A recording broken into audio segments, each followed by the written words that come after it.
Boa noite a todos. Hoje é o nosso estudo de número 9 da obra Paulo e Estevão. Nós vamos dar continuidade ao nosso estudo e vamos fazer uma rápida recapitulação em relação à semana passada, tá bom? Nós estamos no capítulo 3, em Jerusalém, no ano de 34. Mas vamos iniciar fazendo a nossa prece de abertura. Querido amigo, amor de nossa vida, divino amigo Jesus, todos nós saímos de nossa casa, ou direto do trabalho,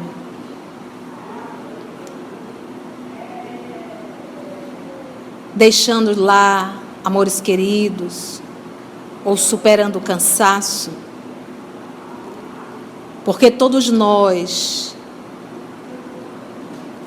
estamos com muita saudade de Ti.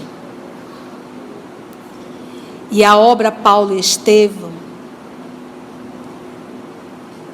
nos aproxima de Ti através de Pedro, João, Tiago e o próprio Estevão. Gostaríamos muito, Senhor, de sentir a Tua presença aqui. Então, para isso, é necessário que esse estudo não se limite ao intelecto, mas que possa invadir a nossa emoção, para sentirmos a Tua presença. Os amigos espirituais que aqui já estão nos auxiliando, nos assistindo, pedimos humildemente que nos ajudem nesse trabalho, que possam nos inspirar, para que possamos mergulhar na obra, mergulhar na emoção e podermos sentir o trabalho do cristianismo primitivo. Muito obrigado, Senhor da vida, e é em Teu nome que todos nós aqui nos encontramos. Então vamos lá recapitular. Então olha só, a obra começa no ano de 34. Vamos comigo fazendo conta. Logo no início do livro, Gesiel estava arando a terra. Nesse processo de arar, esse trabalho era feito o quê? Na primavera. Confere? Então estamos no ano de 34, primavera. Primavera seria março, abril ou maio. Então, como ele estava arando, a probabilidade é que fosse no início da primavera. Nesse mesmo período da primavera foi quando o pai tocou fogo nas terras de Licínio e Minúcio. Eles acabaram sendo presos. Abigail acabou indo para uma outra família. Gesiel foi preso e o pai veio a óbito. Acabou desencarnando. E Gesiel passou 30 dias na prisão. Então, subentende que ainda estaremos aí na primavera. Ou talvez início do verão, quando ele foi para as galeras. Quando ele foi para as galeras, que no trabalho do navio, lá na página, nesse meu aqui, é a página 54. Agora, olha só o que ele viajou. Olha, no bojo escuro da embarcação, sua firmeza de fé não se modificara. Dividia o tempo entre os labores rudes e as sagradas meditações. A todos os pensamentos sobrelevava a saudade do ninho familiar, com a esperança de rever a irmã algum dia. Aí ele diz assim: de Corinto, a grande embarcação aproara em Cefalônia. Corinto é na própria Grécia. Então nós estamos aqui na Grécia. Então eles saíram de Corinto, que é uma cidade portuária, e foram para Cefalônia. Ainda dentro, toda essa viagem aqui foi dentro da Grécia. Mas um navio enorme, grande, a remo, eles fizeram isso em um dia? Então já estava há meses em movimento. Olha só, ele foi para Cefalônia, depois foi para Nicópolis, de onde deveria regressar aos portos da linha de Chipre. Chipre era uma ilhazinha bem perto da Palestina. Só para nós entendermos aqui. Quando eles vão para a ilha de Chipre, que é bem próximo já da Palestina, Chipre, uma ilhazinha. Nós vamos nos deparar com Chipre novamente. Agora, o que o nosso menino fez? Hoje nós vamos estudar, ele já está indo para onde? Para Jerusalém. Mas antes ele adentrou em Jope, não foi isso? Que é uma cidadezinha portuária. E aí ele vai se direcionar para Jerusalém. Jesus é da Galileia, tá? Ele era chamado de Nazareno porque ele era da cidade, ele cresceu em Nazaré, mas ele nasceu em Belém. Então ele era do sul, por isso é que ele era chamado judeu. Todos que eram do sul eram denominados de judeus. Então ele nasceu em Belém, mas ele cresceu em Nazaré. Por isso que ele era chamado também de Galileu.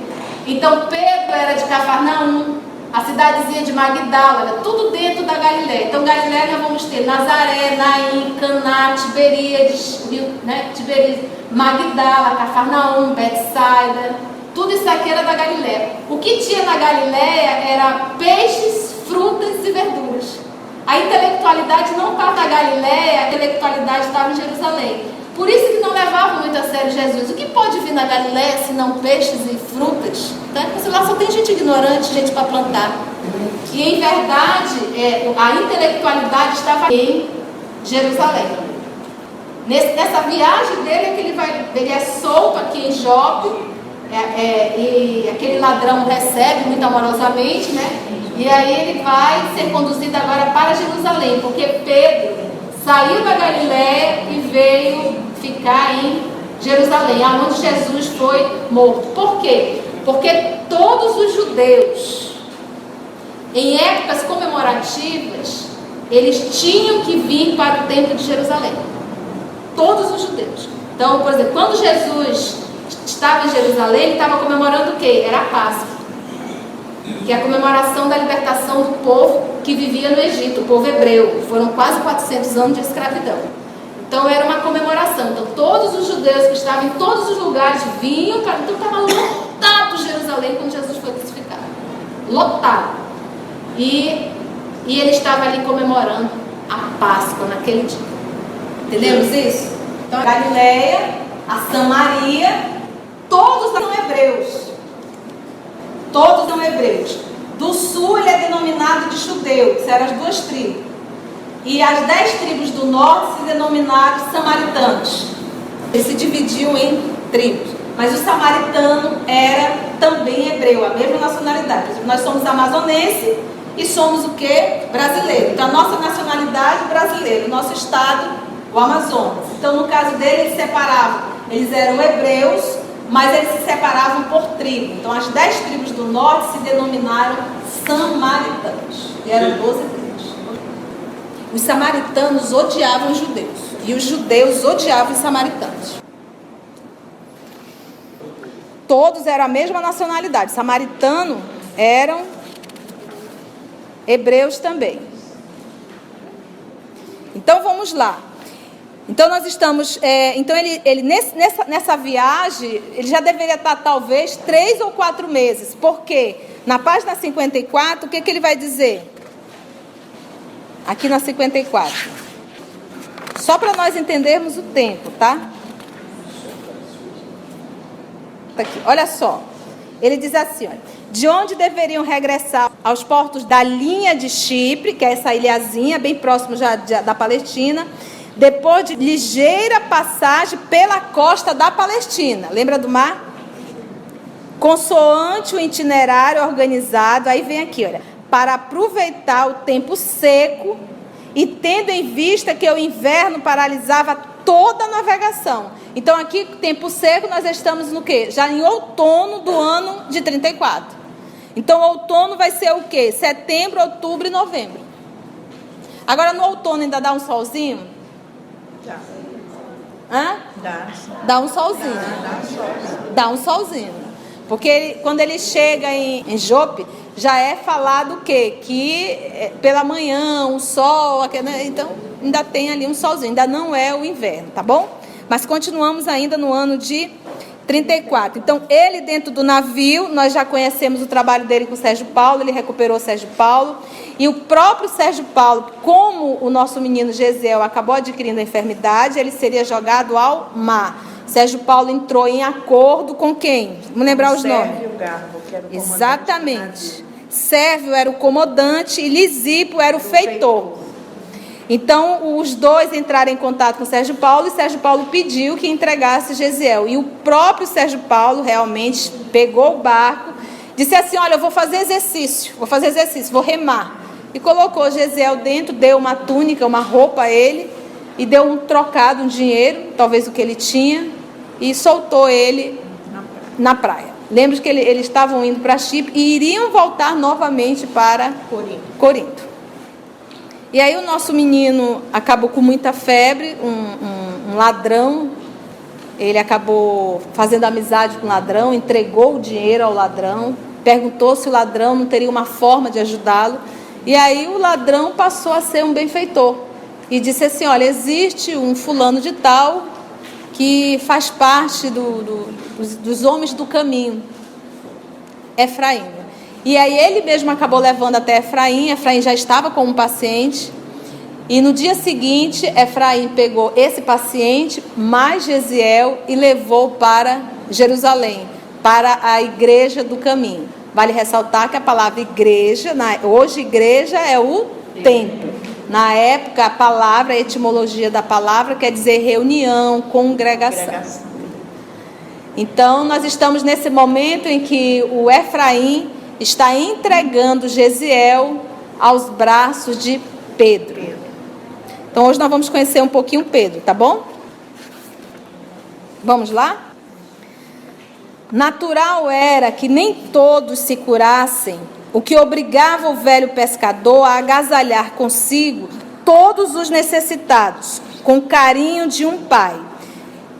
Natural era que nem todos se curassem.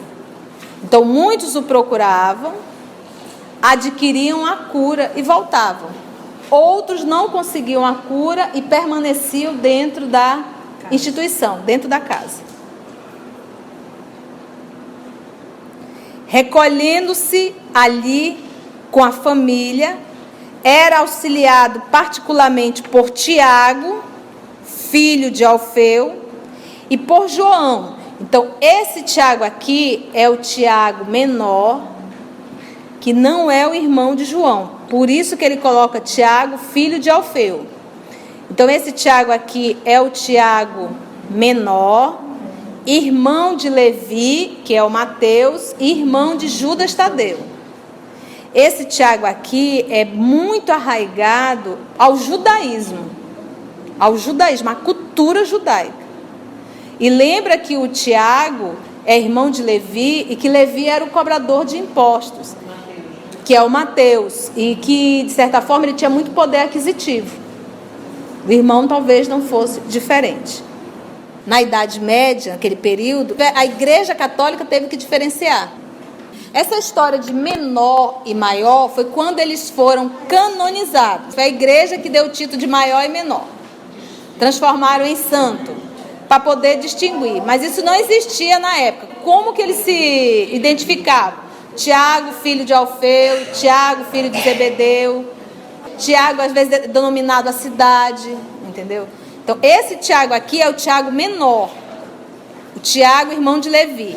O Tiago maior é o Tiago, irmão de João Evangelista, que não está aqui. E João, esse João aqui é o João Evangelista. É o João, filho de Zebedeu, irmão de Tiago maior. Tiago maior não está aqui, nós estamos só lidando com Tiago menor. Mas em breve, Filipe e suas filhas instalavam-se igualmente em Jerusalém. Esse Filipe era um dos 12 discípulos. Nós vamos encontrar em Boa Nova, no capítulo 5. Filipe era também pescador e era filho de Betsaida, da mesma cidade que Pedro e André. Então a informação que nós temos de Felipe é essa dentro do Boa Nova. Ele era um pescador, era da mesma cidade de Pedro e André. Está com Boa Nova aí? Olha só, capítulo 5. Olha aqui, ó. Pedro, André e Felipe eram filhos de Betsaida, de onde vinham igualmente Tiago e João, descendentes de Zebedeu. Então, esse Tiago aqui é o Tiago maior, irmão de João, o evangelista, que eram filhos de Zebedeu. E eles também eram da mesma cidade, a cidade de Betsaida. Gente, essas informações aqui, de graça, assim, ó, de graça, tá aqui, o Humberto de Campos, você não precisa fazer nenhuma escavação, nenhum esforço, o povo está correndo, eu estou te dando de graça, tá aqui, ó. Porque os estudiosos, se você for estudar cientificamente, eles não têm ainda a certeza de que Madalena foi ela que ungiu a cabeça do nosso Senhor Jesus. Eles não têm certeza se Mateus e Levi são as mesmas pessoas. Tem várias dúvidas que aqui nesse capítulo Humberto dá assim de graça. Quem foi o primeiro a escrever? Porque a ciência diz que o primeiro foi Marcos no ano de 50 e pouco. Hoje eles já estão deduzindo, desconfiando que o primeiro foi o Mateus, no ano 40. Nós sabemos que no ano de 34 já tinha anotações. Então, como nós não somos teólogos e não estudamos, isso aqui a gente passa e diz, que legal, olha. Mas o povo que está caçando pergaminho, estudando, tentando fazer, pega o Novo Testamento, emenda aqui, emenda ali. Eu fui tentar estudar o Novo Testamento, porque eu queria saber, a primeira vez que eu estudei Paulo e Estevão, eu fiquei doidinha querendo saber quem era esse Tiago. Porque tinha 2 Tiago. Eu digo, vou para o Novo Testamento. Meus irmãos... Aí minha cabeça começou a sair fumaça. Juro. Aí eu tentei, eu não conseguia unir. E agora tem 2 Tadeu, tem 2 Judas, tem 2 Tiagos. Aí eu comecei a ficar desesperada. Eu digo, esse irmão de quem? Aí eu digo, pronto, vou mandar uma carta para o Haroldo. Mandei. Nada de resposta. E eu tinha que trazer a resposta na semana seguinte. Foi muito interessante. Aí eu olhei e digo, Jesus, intimidade. Senhor, eu queria saber, mas tá difícil. Minha cabeça está saindo fumaça, o Novo Testamento é uma confusão, não estou conseguindo, ninguém conseguia. E olha que eu estudei, estava umas 2h30 e nada. E essa letrinha miudinha. Aí eu olhei assim, dentro do meu quarto tem muito livros. Aí eu botei o olho assim, Boa Nova. Eu disse, é isso, Boa Nova. Aí fui no Boa Nova, fui no índice, os discípulos. Gente, quando eu comecei a ler isso aqui, eu comecei a pular dentro do quarto. Comecei a pular, está aqui, está tudo aqui, está tudo aqui. E nada do Haroldo responder. Eu acho que 35 dias depois, ele me dá a resposta no programa. Então, isso aqui é dado de graça. Então, hoje eu sei que esse Tiago aqui é o Tiago, irmão de Levi. Oi? Filho de Alfeu. E a mãe dele é Cleófas. De estudinho aí. Só para nós nos familiarizarmos aqui. Então, Tiago, filho de Alfeu, e por João evangelista. Os 2, eu acho que o outro João que você falou é do João Batista, né? Que esse não fazia parte dos 12. Mas em breve, Filipe e suas filhas instalavam-se igualmente em Jerusalém, cooperando no grande esforço fraternal. Grande esforço, era moleza? Tamanho movimento de necessitados de toda sorte, que há muito Simão não mais podia entregar-se a outro mistério, no concernente, relativo à pregação da boa nova do reino. Ou seja, aqui nesse período, ninguém ensinava Jesus mais. Não havia mais palestra, evangelização. O que eles faziam era cuidar de doentes. Isso é um perigo. A dilatação desses mistérios vinculara, que é trabalho, tá, gente? Vinculara o antigo discípulo aos maiores núcleos do judaísmo dominante. Agora, olha só a palavra que Emmanuel escreve bem. Obrigado a valer-se do socorro dos elementos mais notáveis da cidade de Jerusalém, Pedro sentia-se cada vez mais escravo dos seus amigos benfeitores e dos seus pobres beneficiados, acorridos de toda parte, em grau de recurso supremo, ao seu espírito de discípulo abnegado e sincero. Então, quem bancava a igreja eram os judeus de Jerusalém, do templo. Então eles bancavam, mas de certa forma eles obrigavam Pedro a rezar na cartilha deles. Que essa foi a luta de Paulo de Tarso. Essa é a luta de Paulo de Tarso. Então vai ter que rezar na minha cartilha. E como ele diz, ele estava preso dos enfermos e também estava preso dos judeus. Vamos conhecer um pouco Pedro? Vocês acham que Pedro era um espírito superior? Vocês acham? Não. Vamos conhecer um pouco Pedro? Mexendo, relatos da vida também do irmão X. Ele passou, Humberto de Campos, como a família estava vendendo muitos livros de Humberto de Campos, psicografado por Chico, a família dele decidiu abrir um processo contra o Chico porque queriam os direitos autorais.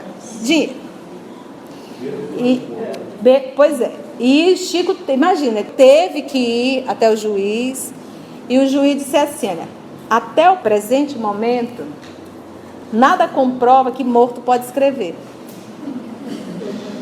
Então, não tem por que ter direitos autorais. Mas aí Humberto de Campos, para proteger o Chico, deixou de assinar Humberto de Campos e passou a assinar Irmão X.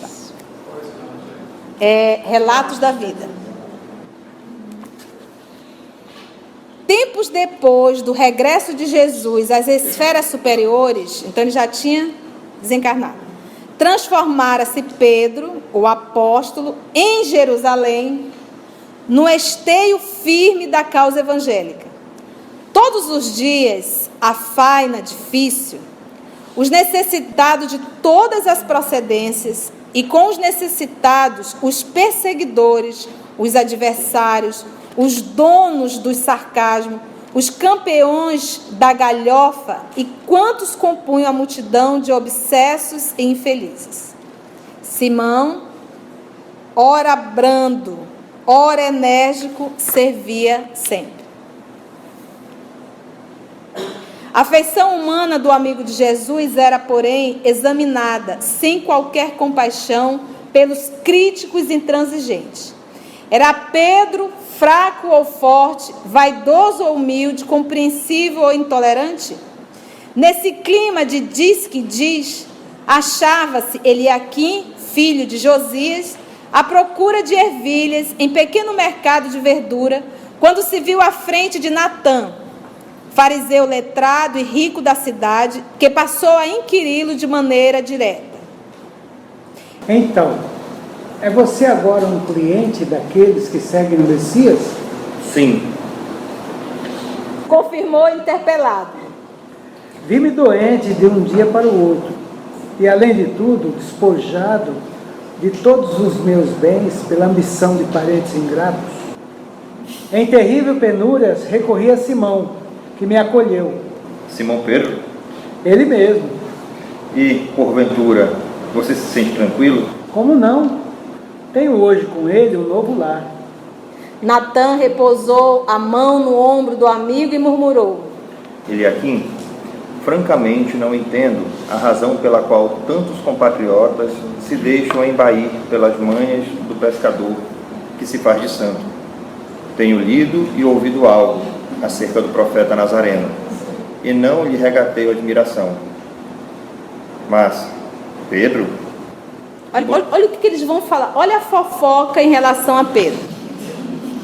Um brutamontes mascarado de mestre. Descansei por várias semanas na Galileia, junto ao lago, em cujas bordas andou Jesus ensinando a nova doutrina. E, em torno de Simão, apenas recolhi apontamentos escabrosos.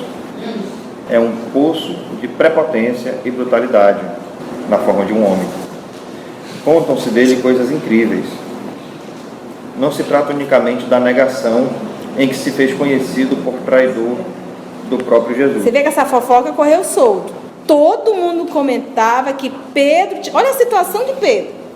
Era um pescador ignorante, todo mundo chamava de brutamonte, de grosseiro, exatamente, traidor. E ele de repente se colocar na posição de um trabalhador fiel, bondoso, amoroso, representante. Olha o que esse homem enfrentou. Não se trata unicamente da negação em que se fez conhecido por traidor do próprio Jesus, a quem diz reverenciar. Dizem que foi sempre um modelo completo de crueldade e ingratidão, mau filho, mau amigo. Alguns companheiros, que pude ouvir mais intimamente, declaram-no viciado e vaidoso. Além de tudo isso, é notório em Jerusalém que ele não tem cultura alguma.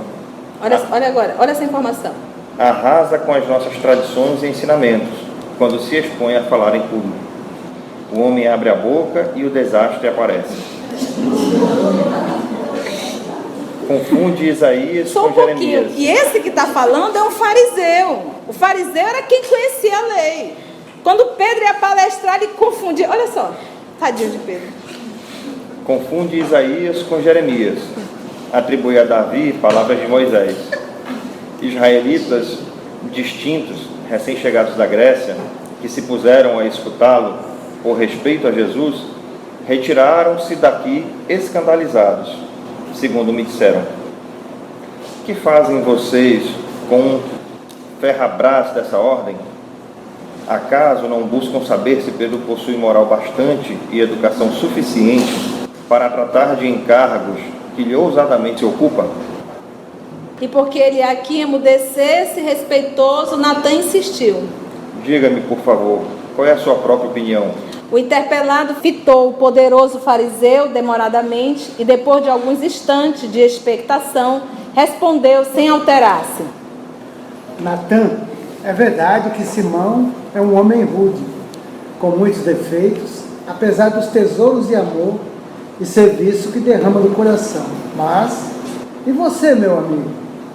Você que possui milhares de livros e estudou ao pé dos sábios de Jerusalém e de Alexandria, você que conhece Roma e Atenas, talvez palmo a palmo, você que é proprietário de fazendas e terras, casas e rebanhos, você pode ser virtuoso, provavelmente porque não tem nenhuma de nossas necessidades materiais.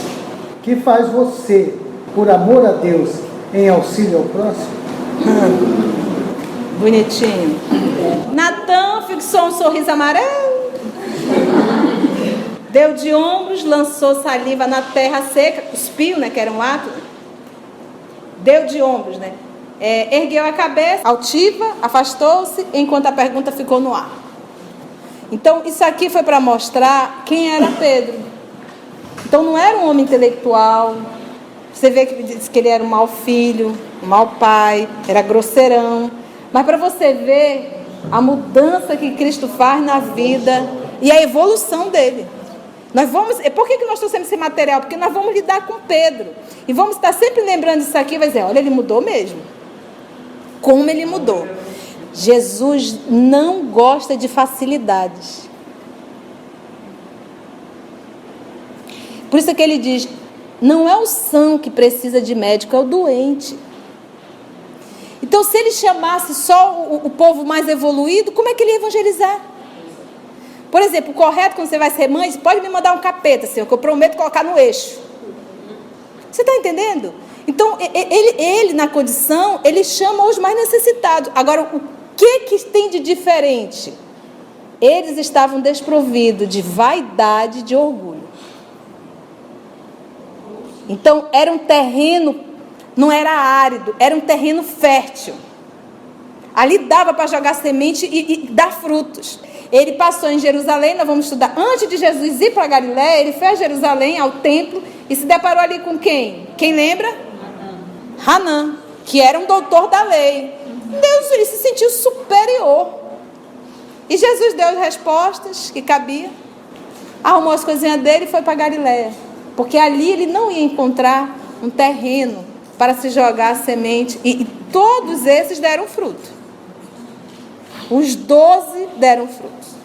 inclusive Judas, que aprendeu a lição. No Boa Nova também, né? Ele fala que a adesão dos discípulos é o coração sincero. Boa Nova, exatamente. Essa é a adesão. Então Pedro, apesar de ser um grosseirão, de não conhecer a lei, você vê que ele misturava, ele falava de um e era outro, não tem problema nenhum. Isso aí ele vai ser moldado. Mas o principal era esse coração sem orgulho e sem vaidade. Porque às vezes a intelectualidade nos leva a isso. Nós começamos a nos achar superior. Às vezes nos achamos até que somos Deus. Vamos lá então agora, vamos lá. Ok. Atendendo às solicitações confiantes de Efraim, que foi a pessoa que trouxe, em verdade, né? Providenciou para que ambos os enfermos fossem instalados na sua casa pobre. Gesiel ocupou o leito asseado e singelo, em estado de completa inconsciência, no delírio da febre que o prostrava. E nós já falamos que a enfermidade de Gesiel, isso tudo estava dentro do planejamento divino, para trazer esse filho para o seio dele, para trazer esse filho para cá, inclusive. Ah, tia, então quer dizer que o pai dele tinha que ter feito aquilo? Não. Outros recursos iriam aparecer. Então, quando a dor bate na nossa porta, que a gente procura Cristo, você é a mãozinha dele. Ei, menino, pega-se na orelha, dá aquela torcida, para te sentir dor, te liga, volta para cá. Aí tu vem na orelha. No delírio da febre que o prostrava. Suas palavras desconexas, entretanto, revelavam tão exato conhecimento dos textos sagrados que Pedro e João, o evangelista, se interessaram de modo especial por aquele jovem de faces macilentas, ou seja, magro, pálido, né? E tristes. Mormente, né? Sobretudo Simão.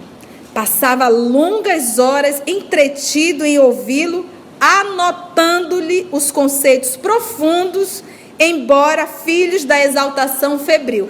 Anotando-lhe, então, essa é uma informação que Pedro sabia escrever, porque eram poucos que sabiam escrever. Então, subentende que ele estava anotando. Esse é Pedro. Simão Pedro, exatamente. E detalhe, você entende agora por que Pedro estava ali anotando? Pedro tinha todo o conhecimento do Antigo Testamento? Não. Pegou um professor ali com febre, o menino falando e ele anotando, vou aprender. É agora que eu vou aprender. Por isso ele se interessou, porque eles não frequentavam os templos, as sinagogas. Entendeu? Nem todo mundo tinha os textos, os pergaminhos. E ler, e da onde é esse menino? E era um jovem, estava com quantos anos? 25 anos. E Pedro ali, professor, 0800, de graça, deixa eu anotar. Decorrido 2 semanas exaustivas, Gesiel melhorou, reharmonizando as próprias faculdades para melhor analisar e sentir a nova situação. Afeiçoara-se a Pedro como um filho afetuoso ao legítimo pai, notando-lhe o carinho de leito em leito, de necessitado a necessitado. O moço hebreu experimentava deliciosa e íntima surpresa. O ex-pescador de Cafarnaum, relativamente moço ainda, era o exemplo vivo da renúncia fraterna. Tão logo convalescente, a recuperação, Gesiel foi transferido a ambiente mais calmo, à sombra amena de velhas tamareiras que circundavam a velha casa. Entre ambos, Pedro e Gesiel, estabelecera desde os primeiros dias a corrente magnética das grandes atrações afetivas.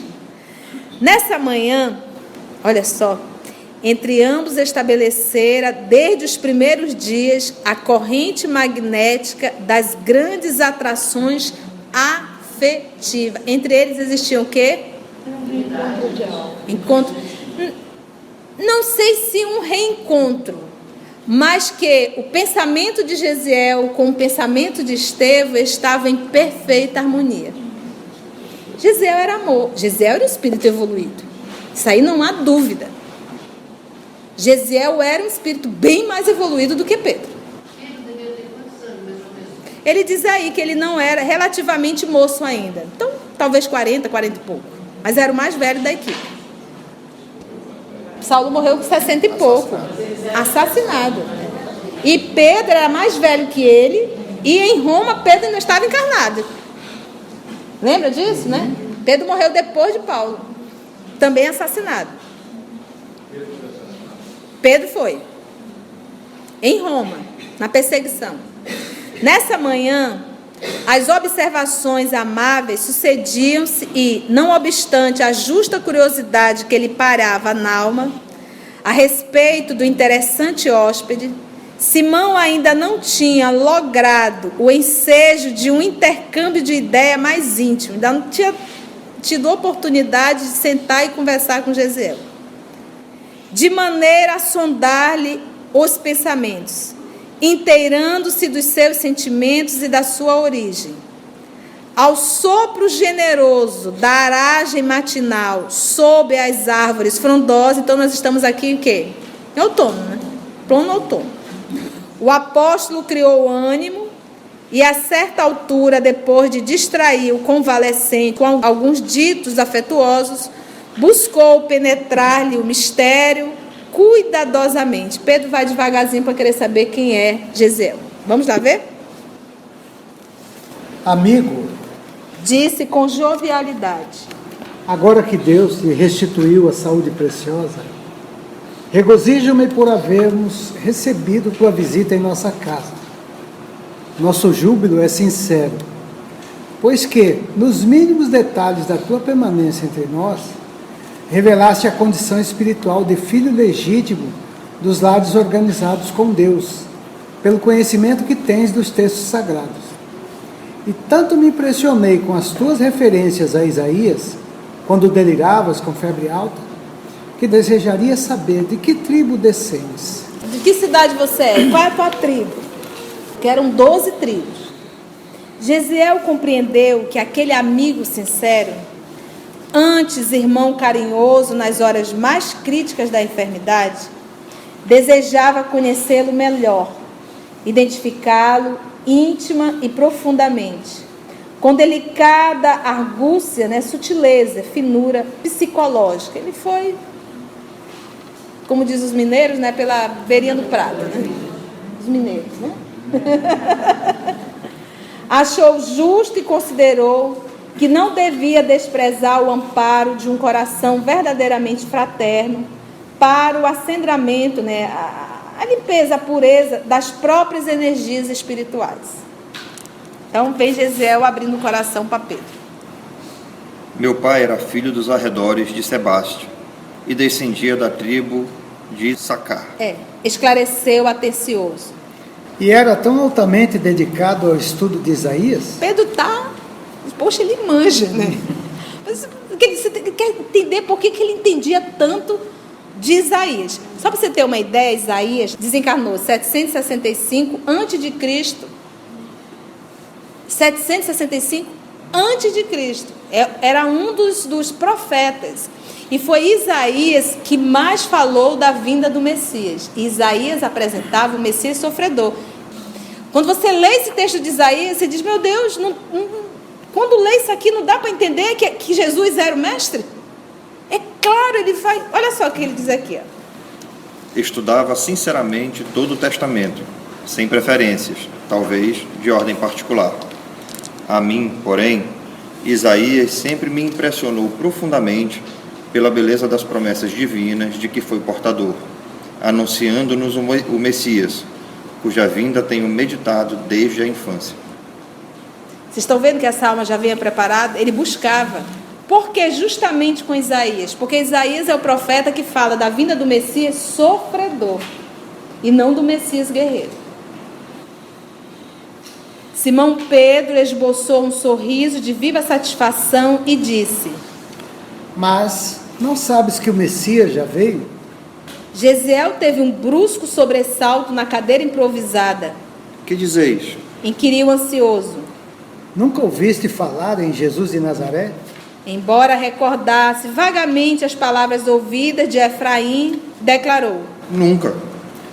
Pois o profeta Nazareno já nos trouxe a mensagem de Deus para todos os séculos. Aí segura aí quem tiver o Novo Testamento. Vamos lá em Isaías, capítulo 53. Olha Isaías, 700 anos antes de Cristo, já falando da vinda do Messias. Gente, 700 anos antes. Tá? Quem está com a Bíblia de Jerusalém é na página 1340, tá? Posso ler? E nós vamos encerrar o estudo aqui. Isaías 53, versículo 1. Versículo 1, capítulo 53. Olha só, olha ele falando da vinda do Messias. Quem creu naquilo que ouvimos, isso está no Antigo Testamento, tá? E a quem se revelou o braço de Yahvé, que seria Deus, ele cresceu diante dele como renovo, como raiz em terra árida. Ele já está falando aqui do Messias, se ele aqui já é o Messias. Ele cresceu diante dele como renovo, como raiz em terra árida. Não tinha beleza nem esplendor que pudesse atrair o nosso olhar, nem formosura capaz de nos deleitar, porque Jesus era belo. Era de uma beleza incomum. Emmanuel fala isso na obra há 2000 anos. Olhar para o Cristo, ele chamava atenção, o porte dele chamava atenção, o olhar dele chamava atenção. Era algo incomum. Por isso que ele diz, nem formosura capaz de nos deleitar. Era desprezado e abandonado pelos homens.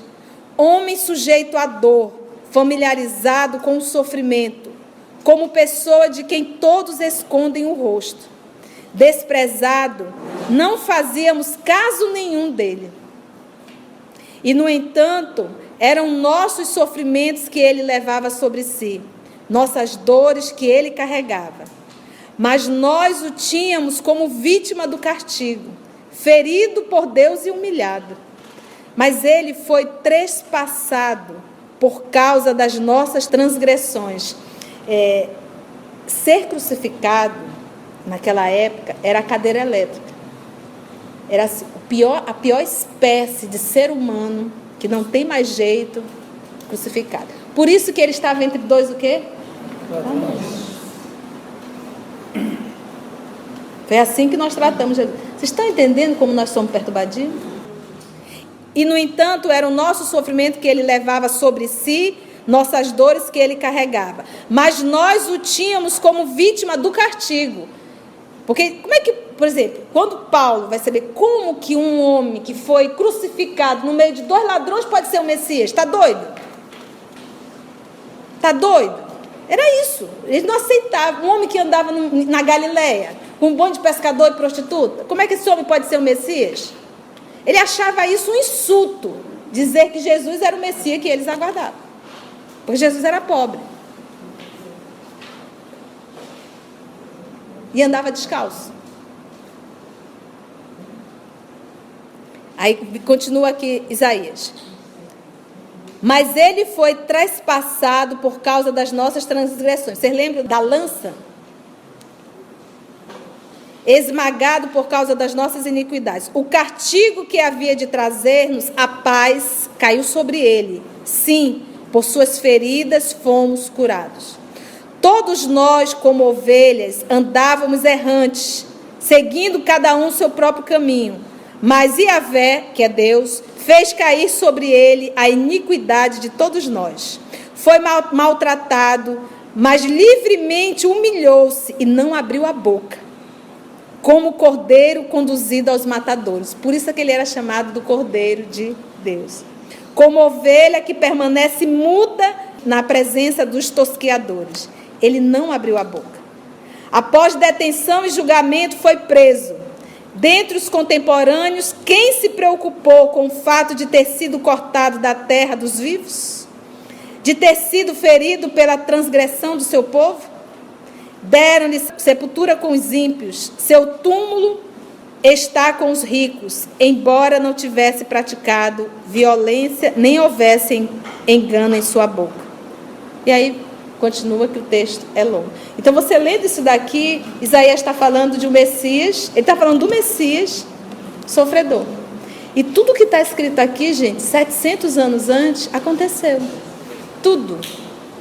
Quando Pilatos perguntou, dize-me a verdade, Jesus calado estava, calado ficou. Recebeu várias ofensas. Eu acho que o único momento, dos poucos momentos que ele falou, foi quando um dos soldados esbofeteou. Ele olhou para o soldado e disse assim: se errei, aponte os meus erros. Se não, por que me bateste? Eu vou outra reflexão. Não fiz erro nenhum. Em há 2000 anos nós vamos ver como o soldado se aproxima dele e diz bem assim: esse povo daqui é fanático, por que tu não pedes? Imagina a intimidade dele com Jesus. Por que tu não pedes para ser julgado em Roma? Para falar com o imperador.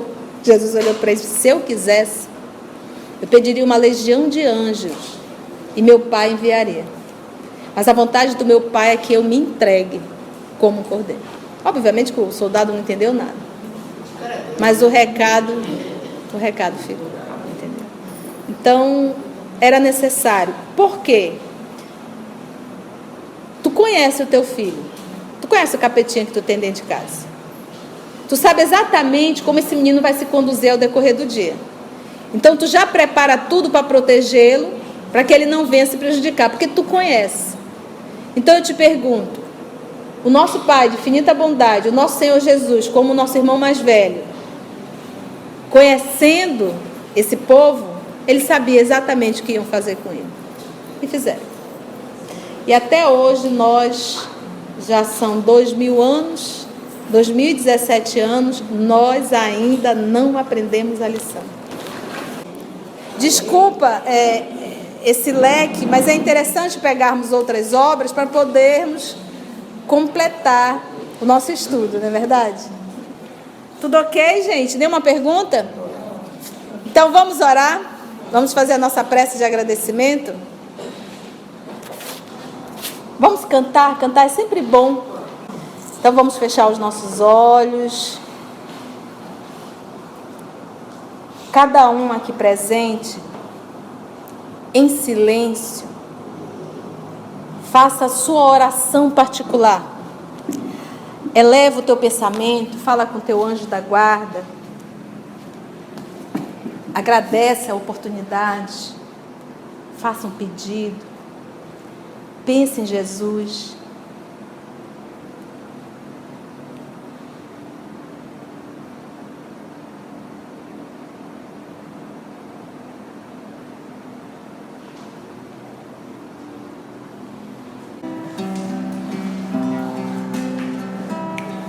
Trazia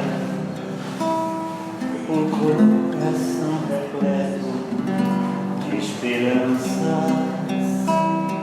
traçavas muitos planos de alegria e os sonhos adornavam-te os dias.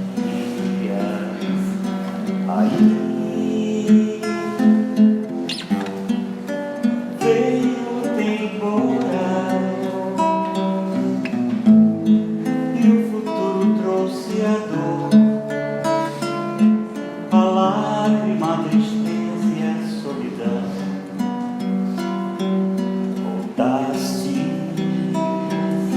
teus olhos para o céu como indagar, porque rolaram pelo chão os teus sonhos e todos os teus planos de felicidade. Choras, amigo. Ninguém semeador paz, e hoje tens o que plantaste lá para trás, mas o amanhã está em tuas mãos. Persiste, acende a